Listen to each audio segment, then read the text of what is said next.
The turkey was still steaming when my father-in-law, Roland, reached under his chair and placed a manila folder on the table.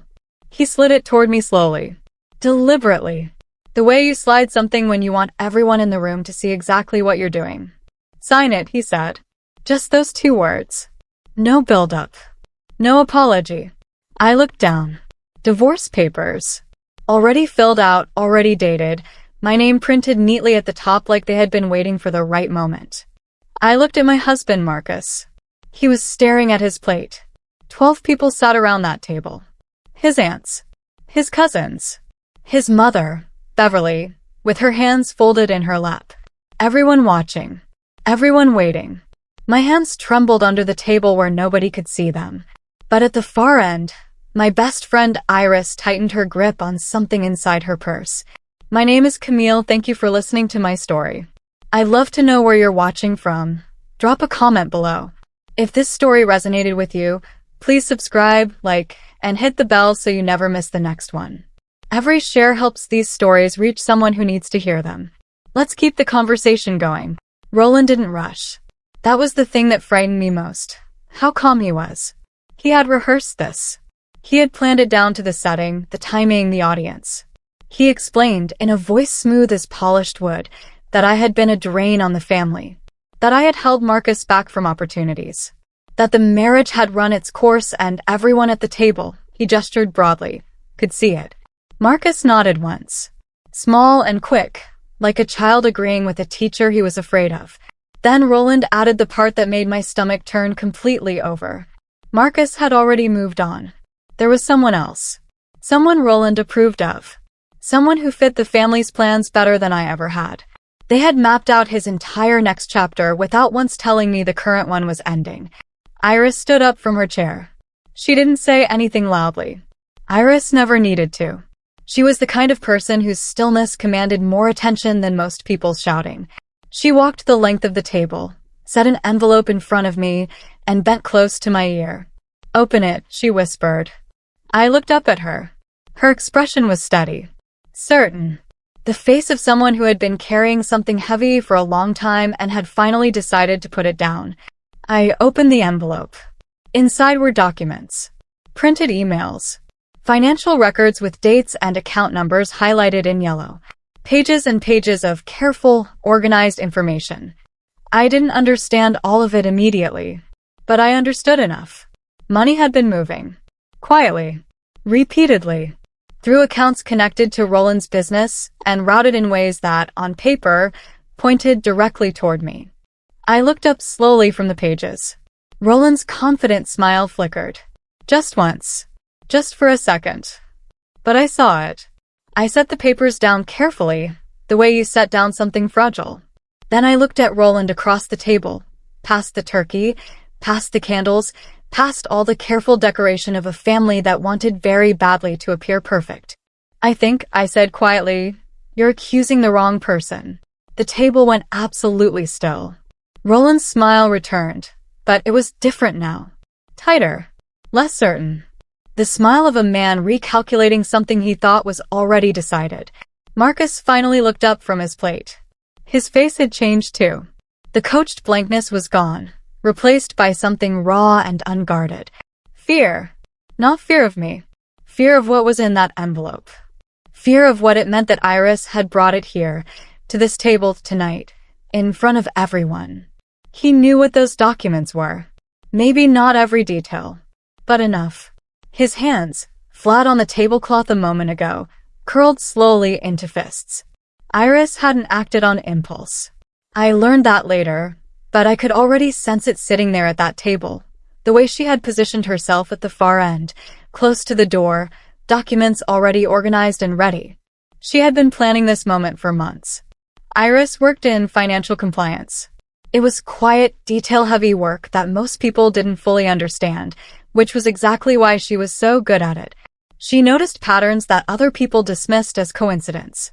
8 months earlier, she had started seeing irregularities connected to Roland's company. Small transactions at first, then larger ones, all structured in a way that was designed to look accidental if anyone ever looked too closely. She had started digging. Carefully. Legally. Every step documented. Every source verified. She didn't tell me because she didn't want me to react before she was certain. But by Thanksgiving, she was certain. And the truth she had uncovered was bigger than just money. I slid one of the documents back across the table toward Roland. Slowly, calmly, the same way he had slid the divorce papers toward me 10 minutes earlier. Would you like to explain this? I asked. The room shifted. It was almost physical. The way attention moved from me to him like a spotlight swinging on a stage. Now everyone was watching Roland. He glanced down at the page. A single printed email, dated 14 months ago, between two account names. The routing was technical, but the amount was not. Neither was the timing. It matched, almost exactly, a period when Roland had told Marcus the business was struggling and the family needed to tighten its expenses. Roland laughed. Short and dismissive. The laugh of a man who had talked his way out of difficult rooms before. But the laugh came too quickly. And Beverly, seated 2 chairs away from him, noticed. I watched her eyes move from her husband's face to the paper and back again. Marcus pushed back from the table slightly. His chair scraped the floor and the sound cut through the silence like something breaking. He said he didn't know what any of it meant. That he wasn't involved in the financial side of his father's business. That he had trusted Roland to handle everything. But Iris had anticipated this. She reached into the envelope and placed a second document on the table. A single printed email, shorter than the others. 3 lines. Marcus's name was in the header. His personal email address. The date was 11 months ago. He had received a summary of the transactions. Not the full picture. Roland had been careful about that, but enough of a summary that the word ignorance no longer applied cleanly. He had known something was off. He had chosen not to ask questions. I looked at my husband and I felt the last warm thing I had been holding on to go cold and quiet inside my chest. I had never been the problem. I had been the plan. Ms. Okafor, Iris's contact at the legal firm she had been working with, had explained it to Iris weeks before Thanksgiving, and Iris explained it to me later that night in my car outside the house. The divorce wasn't just about ending the marriage. It was a legal maneuver, carefully constructed. Roland's business had exposure. Certain liabilities that, if investigated, would trace back to decisions made inside the family structure. The cleanest solution, the solution Roland had apparently arrived at with help from someone who understood corporate law, was to create a paper trail that pointed toward a third party. A spouse. Someone adjacent to the family but not protected by it. Someone who could absorb liability quietly and walk away with a settlement that looked generous on paper, but closed every door legally. If I had signed those divorce papers that night, I would have signed away far more than my marriage. I looked down at the folder still sitting in front of me. Then I folded it, slowly, deliberately, and set it aside. I'm not signing anything tonight. The words came out steadier than I had any right to expect. My voice didn't shake. My hands, under the table, were a different story, but nobody could see those. Roland set down his fork. He looked at me the way powerful people look at obstacles they haven't fully accounted for, not with anger yet, but with a recalibration happening behind the eyes. Reassessing. Adjusting. You're making this harder than it needs to be, he said. I disagree, I replied. His jaw tightened. Around the table, nobody moved. Beverly had gone very still. Marcus was staring at the tablecloth. One of the aunts had set down her glass and hadn't picked it up again. Then Roland leaned forward slightly, angling his body so that his next words would carry to me and nobody else at the table. His voice dropped to something just above a whisper. You don't understand who you're dealing with, he said. I held his gaze. A year ago, even 6 months ago, those words would have worked. Roland had spent the entire marriage reminding me, in small ways and large ones, exactly who he was and what that meant for people who got in his way. He had perfected the art of making opposition feel futile before it even began. But I was not the same person who had walked into that house for the first time 7 years ago, nervous and eager to be accepted. I think I understand perfectly, I said. I glanced down the table at Iris. She gave me one small, steady nod. She had more than just the documents in that envelope. She had already taken steps that couldn't be undone by anything Roland said or threatened tonight. The reports had been filed through proper channels weeks ago. Everything was documented. Everything was legal. We hadn't ambushed Roland. We had simply waited for him to ambush me first. Iris spoke then, clearly to the whole table, in the professional voice she used when she was presenting findings at work. She explained that 3 months ago she had submitted a formal compliance report regarding irregularities in Roland's company accounts. She explained that the report had been received, reviewed, and that a formal inquiry was already underway through the appropriate regulatory channels. She had not broken any laws. She had not acted out of spite or revenge. She had done exactly what her professional training required her to do when she identified financial misconduct. Nothing about tonight was illegal. Nothing about tonight was a surprise to the people who needed to know about it. Roland went pale. Not gradually, all at once, like the color had been pulled out of him from somewhere below the surface. Beverly made a small sound beside him. Not a word. Just a sound. The table, which had been holding its breath for the last 10 minutes, finally exhaled, and the exhale sounded like the beginning of something falling apart. The whispers started at the far end of the table first.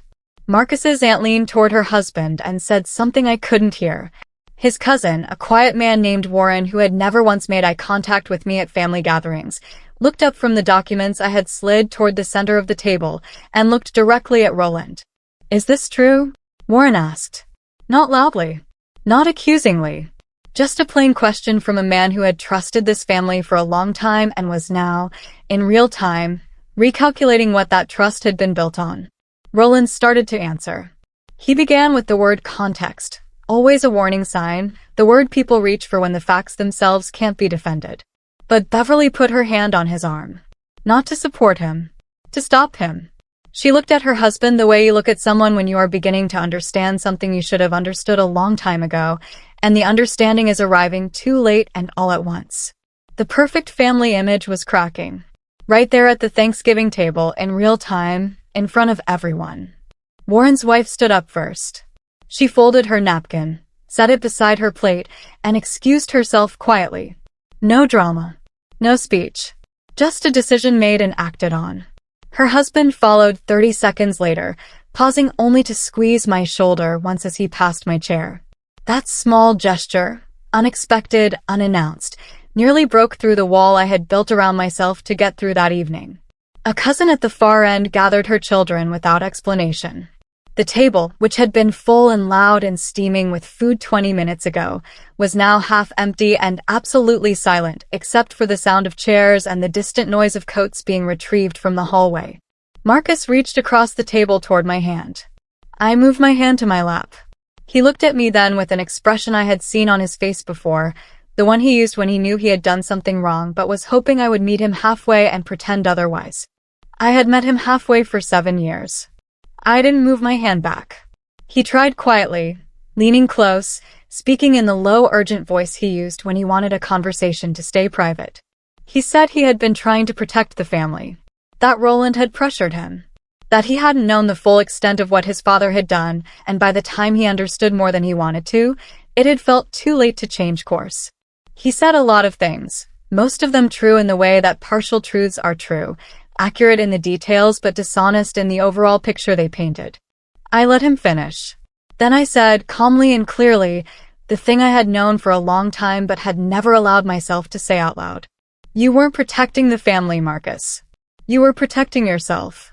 And when you needed someone to absorb the consequences of that, you chose me.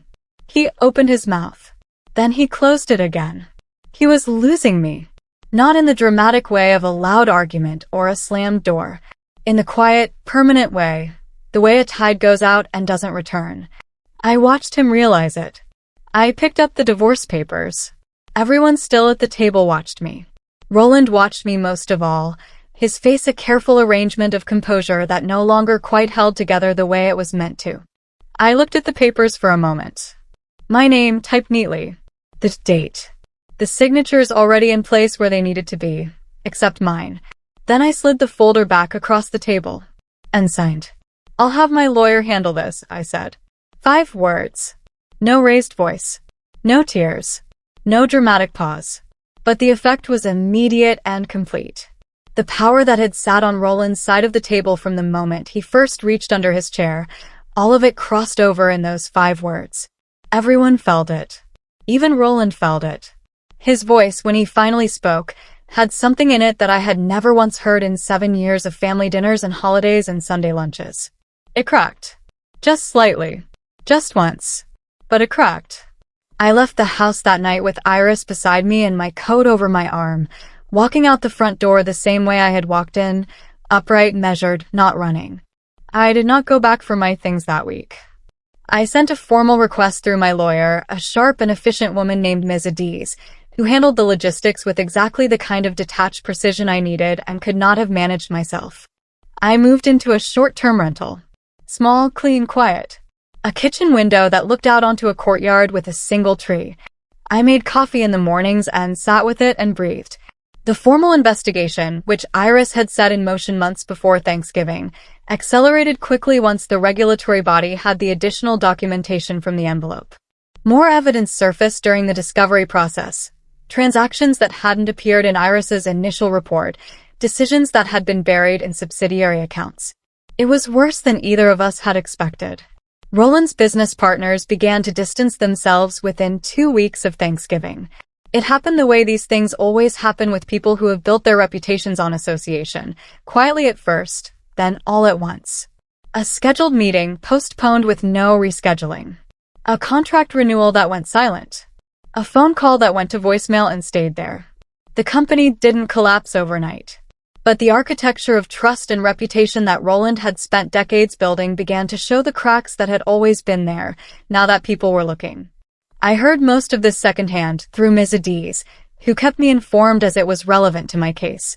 I did not follow Roland's decline with any pleasure. I had enough of my own life to rebuild. Then one evening, about 3 weeks after Thanksgiving, my doorbell rang. I looked through the peephole. Marcus was standing on my doorstep in the dark, hands in his pockets, shoulders up around his ears against the cold. I opened the door, but not fully. I stood in the gap and looked at him. He looked tired in a way that went deeper than sleep. The careful presentation he had always maintained, the groomed confidence that I had once found reassuring, was gone. He looked like what he was, a man standing in the aftermath of choices he had made and could no longer walk back. He apologized. He said it more than once and in more than one way, which sometimes means the apology is genuine and sometimes means the person is still looking for the right combination of words to change your answer. He said he hadn't realized how far his father had gone. Said he had told himself it was business, that it didn't affect me, that it would be resolved before I ever needed to know. He said he had chosen wrong. I listened to all of it. I didn't interrupt. I gave him the respect of being fully heard. Then I asked him the one question that mattered. When were you going to tell me? I asked it simply. No anger in my voice. No tears. Just the question, set down between us like an object we both had to look at. Marcus opened his mouth. Closed it. Opened it again. Nothing came. Not because he didn't have an answer, but because every answer available to him in that moment was the wrong one. There was no version of the truth that didn't confirm what I already knew, that he had chosen repeatedly over months and months to protect himself and his father over me. That there had been 100 moments when he could have said something, warned me, stepped between me and what was coming. He had not taken any of them. The silence stretched out between us on that cold doorstep until it had said everything that needed to be said. I looked at him for a long moment, at the man I had married, the man I had built a life beside, the man I had believed was on my side. Then I stepped back and closed the door. Not with anger. Not with slamming or shouting. Just firmly. Finally. Completely. Ms. Adiz was thorough and methodical, and within 6 weeks of Thanksgiving she had built a case that was, in her words, exceptionally clean. The financial liability that Roland had attempted to route toward me through the divorce agreement had no legal basis. I had never been a signatory on the relevant accounts. I had never been an officer or director of any entity connected to Roland's business. My name had been inserted into the paper trail after the fact, something that the documentary evidence, now in the hands of the investigating body, made unmistakably clear. I was not just cleared. I had never been genuinely implicated in the first place. The divorce trap, as I had come to think of it, had relied entirely on my signing that folder on Thanksgiving evening. Without my signature, The entire structure collapsed.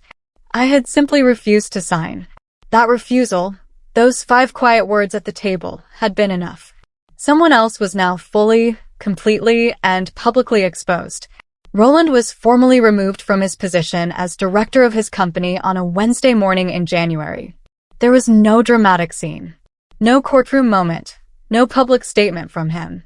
Just a regulatory filing, a board resolution, and a brief notice that appeared in the business section of a regional publication that most people would have scrolled past without noticing.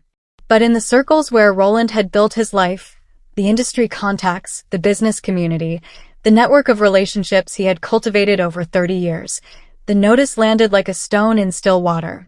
The ripples went out fast and far. Reputation, once it begins to go, tends to go completely. There is rarely a floor. I did not feel joy when Ms. told me. I had expected to feel something triumphant, something bright and sharp. Instead, I felt something quieter, a settling, like a room after a long storm has finally passed through. Then my phone buzzed. A number I recognized. Roland. I stared at the name on my screen for a long moment. The same man who had slid divorce papers across a Thanksgiving table in front of 12 witnesses. The same man who had leaned in close and whispered, "You don't understand who you're dealing with." The same man who had spent months constructing a legal trap designed to let him walk away clean while I absorbed consequences I had never earned. He wanted to meet. Iris, when I told her, said simply, "You don't owe him anything." She was right. I knew she was right. But I also knew myself. I knew that if I didn't sit across from him once, didn't say what needed to be said in the open air of a real conversation rather than through lawyers and documents, I would carry the weight of it longer than necessary. I agreed to meet. A cafe downtown. Neutral ground. Public. I told Ms. in advance, as a precaution, and she noted it without comment. I arrived first and chose a table by the window. Roland walked in looking older than he had at Thanksgiving. Not dramatically, just in the way people age when the structure that has been holding them up is no longer there. He sat down across from me and ordered nothing. He began, predictably, with context, with framing, with the suggestion that what had happened was more complicated than it appeared, that his decisions had been made under pressures I didn't fully understand, that he had always intended to protect the family, including me. I let him speak. I watched his face while he did. I looked for something I could recognize as genuine remorse, and I found only the practiced performance of a man who had spent his life managing perceptions and had not yet understood that this particular audience was no longer manageable. When he finished, I said it simply. "You didn't protect the family, Roland. You used it. And when the risk got too large, you tried to use me." He started to respond. "You destroyed it," I said. "Not me. Not Iris. You." He was quiet for a moment after that. Then he asked me something I had not anticipated, though perhaps I should have. He wanted me to speak on his behalf, to write a statement or agree to an interview, or simply allow it to be known in the right circles that I held no personal grievance, that the investigation had been a regulatory matter, not a personal one, and that I didn't believe Roland to be the man the current narrative was making him out to be. He framed it carefully, said it would help Beverly, said it would help Marcus, said a word from me, given everything, would carry weight that nothing else could. I looked at him across the small cafe table. I thought about the Thanksgiving table, the manila folder, the 2 quiet words, "Sign it," delivered in front of his entire family as if I were a problem to be processed. I stood up, picked up my coat, and looked at him one final time. "I already spoke on your behalf, Roland," I said. "At Thanksgiving. When I didn't sign." Then I walked out. Months passed. Winter became spring. The short-term rental became a longer-term one, and then a lease with my name only on it, and then a home in the real sense of the word, a place that held my things and my rhythms and my quiet without anyone else's agenda running underneath it. The divorce was finalized through our lawyers without drama. Ms. made sure of that. I walked away with what was fair and nothing more, which was all I had ever wanted. Iris and I had dinner every Thursday. We talked about work, about books, about everything except the Thanksgiving table. Not because it was painful anymore, but because it had simply become the past, and we were both far more interested in what was ahead. I didn't destroy Roland. I didn't destroy Marcus. I didn't need to. They had built something unstable and called it a family, and unstable things eventually fall on their own. I had simply refused to be buried in the wreckage. The envelope that was meant to expose me had instead set me free, because the truth, when it finally arrives, has a way of landing exactly where it belongs.